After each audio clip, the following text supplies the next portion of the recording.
The latter half of the 20th century was an age of extremes. Astonishing breakthroughs like the atom bomb and moon landing coexisted with a deep sense of existential dread. Experts, armed with computer models and bold theories, believed they could calculate humanity's fate with chilling precision, and many predicted civilization's collapse by the year 2000. Flying cars and robot servants never came, but subtler, more invasive technologies quietly reshaped our lives instead. Some of the scariest prophecies failed, not because they were wrong, but because humanity scrambled to prevent them, like the Y2K meltdown that never was. Today, we'll uncover the top 10 historical predictions of the future that were totally wrong and terrifying, and ask, what if the next one comes true? At number 1, we have the World 3 collapse, the exponential nightmare. In 1972, a groundbreaking computer simulation sent waves of fear across the globe. Known as the World 3 model, this system was developed by MIT researchers for the Club of Rome and published in the now infamous book, The Limits to Growth. The chilling study claimed that humanity was on a direct path to collapse if it maintained business as usual. This wasn't just a vague warning. It was backed by complex equations that factored in population growth, industrial output, resource depletion, pollution, and agricultural production. The model suggested that around 2020, the steady climb of global prosperity would grind to a halt, followed by a steep collapse beginning in the 2030s. Collapse in this sense didn't mean total extinction, but rather an unstoppable downward spiral in human well-being, industry, and population. The concept of overshoot, where humanity grows too fast and too far beyond planetary limits, became central to the debate. While the terrifying vision did not unfold on schedule, the reason wasn't that the model was fundamentally flawed, but because it underestimated the disruptive power of technology, efficiency, and innovation. Advances in agriculture, energy, and industry allowed humanity to push back the predicted limits. Yet, critics point out that the danger of overshoot remains real, especially when applied to climate change and long-term sustainability. In fact, many environmentalists today argue that although the timeline was off, the warning is still painfully relevant. What made the World 3 prediction so haunting was the sheer precision with which it charted a future collapse, making people believe that civilization itself had an expiration date etched into a graph. At number 2, we have catastrophic global famine. In 1968, Paul Ehrlich's explosive bestseller, The Population Bomb, struck terror into the hearts of readers worldwide. With unshakable certainty, Ehrlich declared that hundreds of millions would starve in the 1970s and 1980s, no matter what governments did. He painted horrifying pictures of countries like India collapsing under the weight of demographic pressure, unable to feed their soaring populations. His grim predictions didn't stop at starvation. He even suggested halting food aid to countries deemed hopeless. The sheer conviction with which he delivered these doomsday scenarios pushed policymakers into considering radical population control measures. However, the dark future he described never came to pass. The reason? The Green Revolution. This agricultural transformation introduced hybrid seeds, new irrigation methods, and chemical fertilizers, creating massive yield increases across the globe. Between 1961 and 1980, while global population soared by 44%, food production rose by 59%, leading to higher per capita food availability. Instead of widespread famine, mortality from starvation actually decreased. Ehrlich's failure to account for technological breakthroughs revealed a common flaw in apocalyptic predictions, assuming linear outcomes in a non-linear world. Despite being wrong, his terrifying prophecy left a mark on global consciousness and inspired heated debates on the balance between people and resources. What made this prediction unforgettable was not just its scale of doom, but its absolute certainty, creating a cultural panic that shaped policy discussions for decades, even though its vision of inevitable mass death never materialized. At number 3, we have the end of civilization by 2000. The 15-year fuse. The 1970s were an era of environmental anxiety, and perhaps no warning was more alarming than those declaring civilization had only a couple of decades left. On the very first Earth Day in 1970, Harvard biologist George Wald delivered a hair-raising statement. Unless drastic changes were made, civilization would collapse within 15 to 30 years, by 1985 or 2000 at the latest. His words carried immense weight, echoed by scientists like Barry Commoner, who warned of an environmental crisis that could wipe out humanity's ability to survive on Earth. The strategy behind these dire predictions was clear: shock the public and policymakers into immediate action by setting terrifyingly short deadlines. People didn't have centuries to worry about.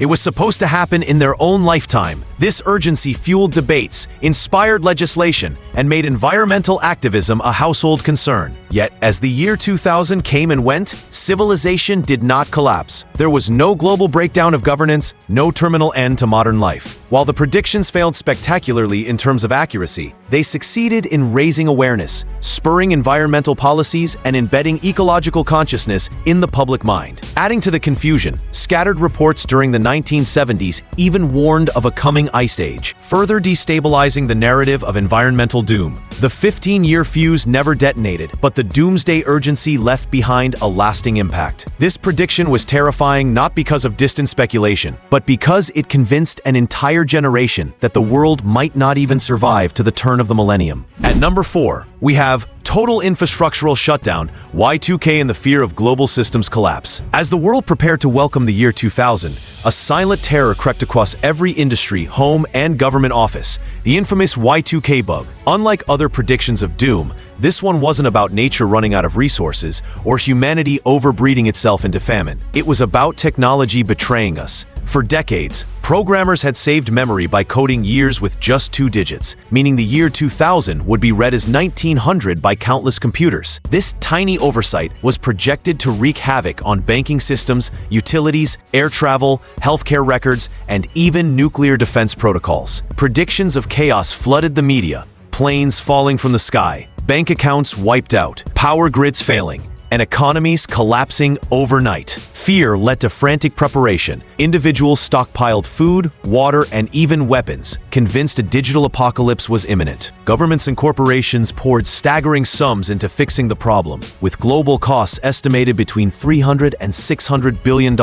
When midnight struck on January 1st, 2000, the world held its breath, and nothing catastrophic happened. The anticlimactic transition led some to dismiss Y2K as an overblown panic. But in reality, it was a self-defeating prophecy. The disaster never occurred precisely because it was taken so seriously. Legions of programmers had painstakingly patched and rewritten systems to avert collapse. President Bill Clinton even declared Y2K the first challenge of the 21st century, successfully met. What made this prediction so terrifying was the sheer invisibility of the threat, a ticking time bomb buried in the code of modern life, capable of bringing the entire global system to its knees. It was a prediction that failed on the surface, but proved humanity's reliance on fragile digital foundations. At number 5, we have The Silent Spring of Extinction, A World Without Song. In 1962, Rachel Carson shook the world with her book Silent Spring, a haunting narrative that predicted nothing less than the death of nature's soundtrack. She imagined a fictional American town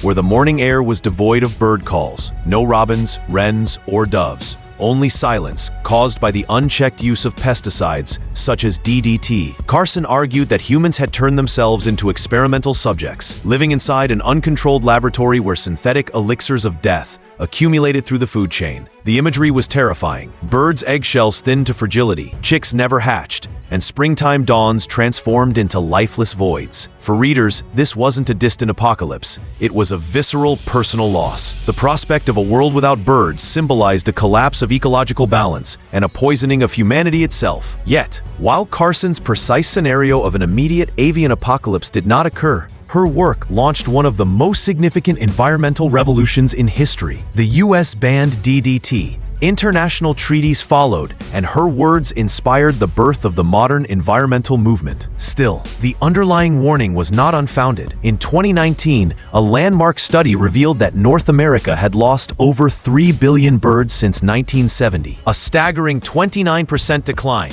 The silent spring Carson warned of hasn't fully arrived, but the trajectory remains alarming. The terror of her prediction was not just the silence of nature, but the realization that humanity's own inventions could erase life itself. Her forecast was wrong in its speed and totality, but right in its enduring relevance. At number 6, we have Cities Choking to Death, the Gas Mask Metropolis. The early 1970s delivered one of the most dystopian urban predictions ever imagined. The belief that by the year 2000, city dwellers would need to wear gas masks simply to survive. Experts warned that unchecked pollution would create smog so thick and poisonous that sunlight itself would dim by half, casting the planet into a hazy twilight. This was no idle speculation. In the 1960s, smog blanketed cities like Los Angeles, London, and New York in suffocating clouds, turning skylines into ghostly shadows and filling hospitals with patients suffering from respiratory distress. The terrifying forecast suggested that without dramatic action, everyday breathing would become a deadly gamble, and cities would essentially turn into uninhabitable toxic chambers. But this nightmare future never came to pass. Instead, governments responded to the visible crisis with decisive action. In the United States, the Clean Air Act of 1970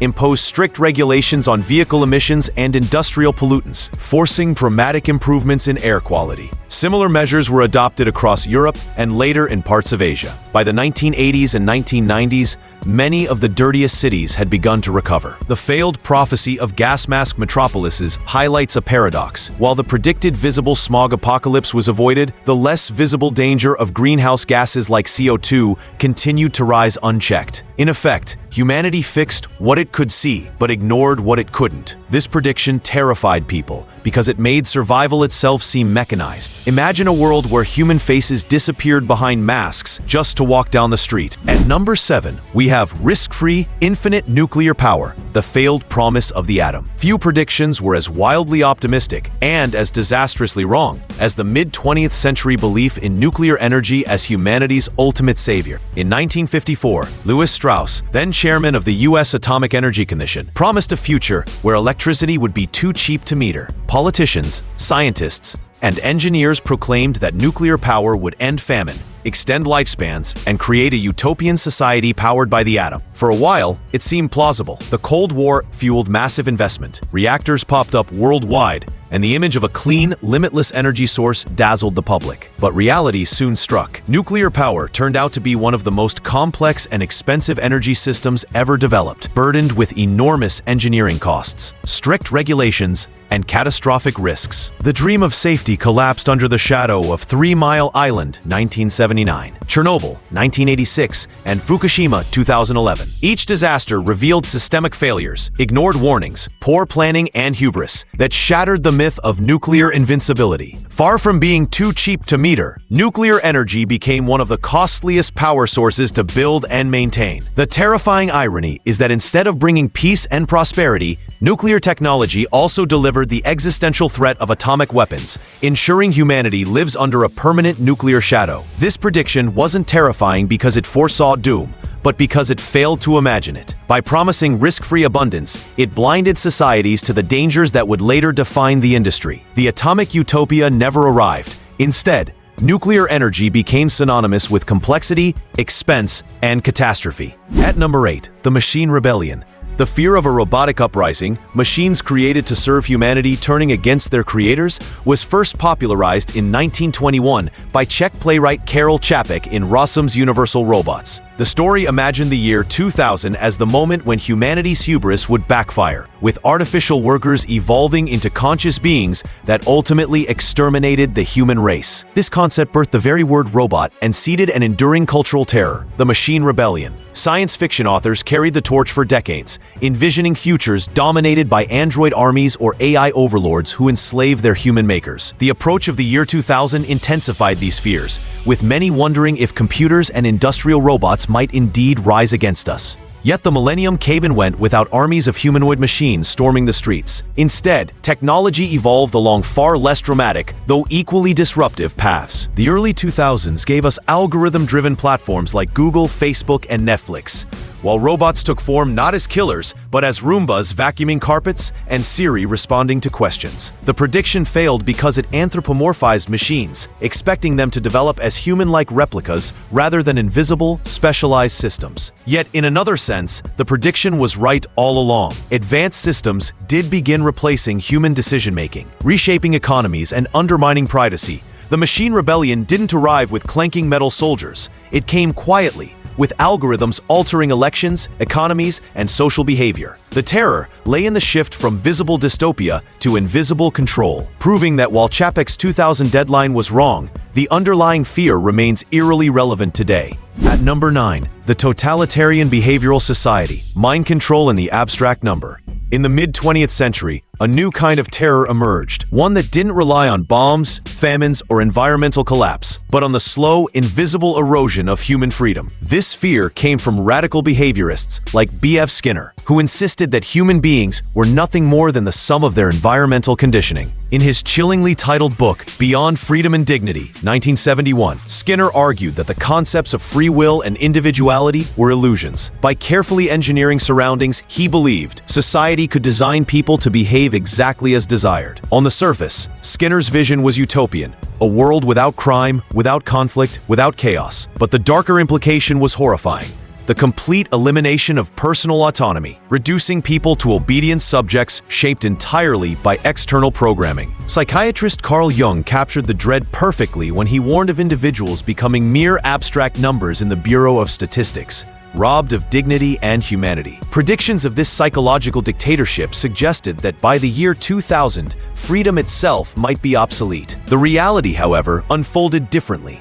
Instead of a centralized behavioral state, psychology shifted toward the cognitive revolution, embracing the complexity of the human mind and rejecting Skinner's mechanistic determinism. Yet, ironically, the 21st century has seen the return of subtle control in decentralized forms. Digital platforms and governments increasingly use nudge theory, targeted advertising, and algorithmic manipulation to steer decisions and habits, often without people realizing it. The mass behavioral dictatorship never arrived, but in its place rose a quieter, arguably more insidious system of persuasion. The terror of Skinner's failed prophecy lies not in what happened, but in how close we came and how fragments of it still govern our digital lives today. Number 10.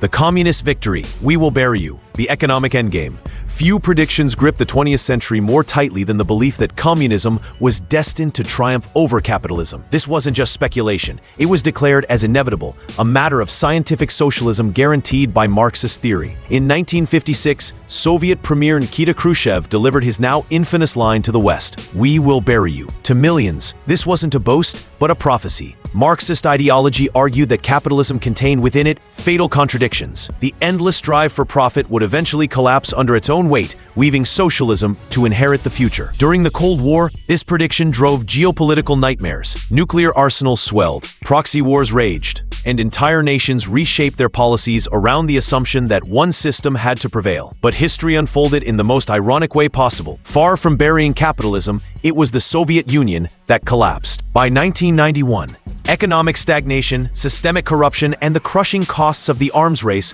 brought the communist superpower to its knees. The world watched in shock as the supposedly inevitable system dissolved, leaving capitalism standing at the turn of the millennium. This spectacular failure revealed the fragility of ideological certainty and the unpredictability of complex geopolitical systems. Yet, even in its failure, the prediction continues to echo. Marxist critiques about inequality, exploitation, and systemic instability remain central to today's debates about capitalism's sustainability. What made this prophecy so terrifying was its global scope. It wasn't just about one country's fate, but the future of human civilization itself. The Cold War turned Khrushchev's words into a sword hanging over the world, and when it fell, it sliced through the myth of inevitability itself. The great failures of millennial prediction remind us of a powerful truth. History doesn't follow rigid lines, and humanity's resilience often rewrites the ending. Many prophecies of doom collapsed under the weight of innovation, adaptation, and collective action. Yet the warnings behind them remain just as urgent today. The future may never arrive exactly as predicted, but the challenges of inequality, technology, and fragile systems are still very real. Thanks for watching. Don't forget to like, comment, and subscribe for more deep dives into history's strangest predictions.